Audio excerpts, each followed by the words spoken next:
to x squared. So we use the integral sign and we go to x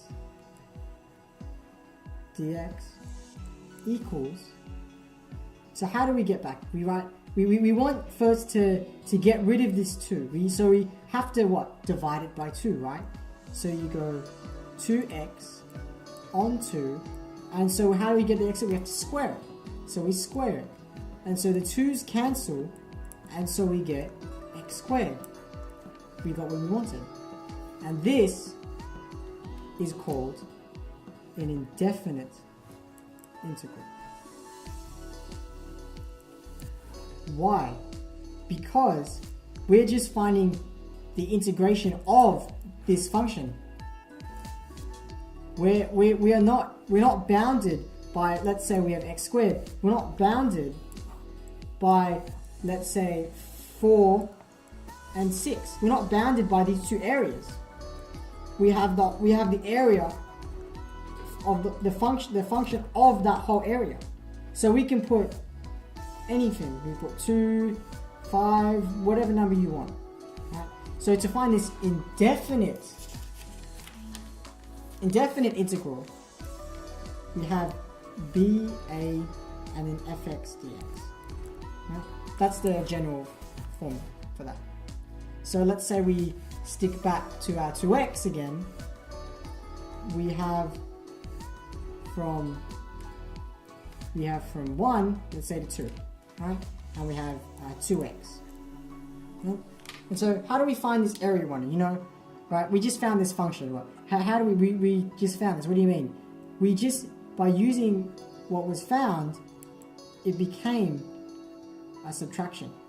Now it's just subtraction. Before it was a sum, but now it's just a subtraction. So we subtract the function of this b minus this of the a.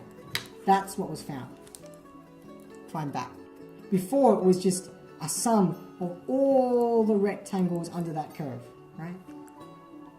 But now it's just a simple subtraction. So as we see, we go back to this example.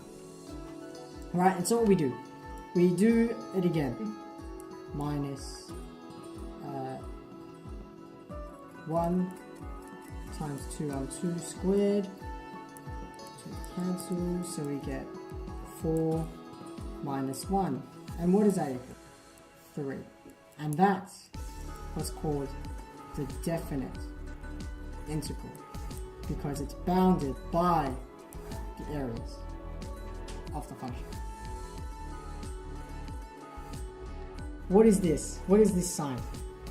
Well, this is known as the integral sign. Right?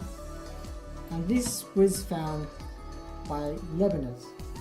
So he used this notation as an S, because if you really look at it, it looks like an S. And what does S mean? S means sum. And so really, what he meant was the sum of this function is equal to the area under the curve. And so in this notation, he's saying that this area is bounded by from A to B, and that is the integral sign. When we derive a function of x squared plus 1, when we derive that, we get 2x, only 2x. This 1 becomes 0.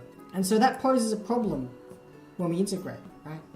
Let's say we were trying to find x squared plus 1, but we only had 2x. Then how do we know if we had that 1? How do we know if we had it? We don't know, do we? We can never really ever find out.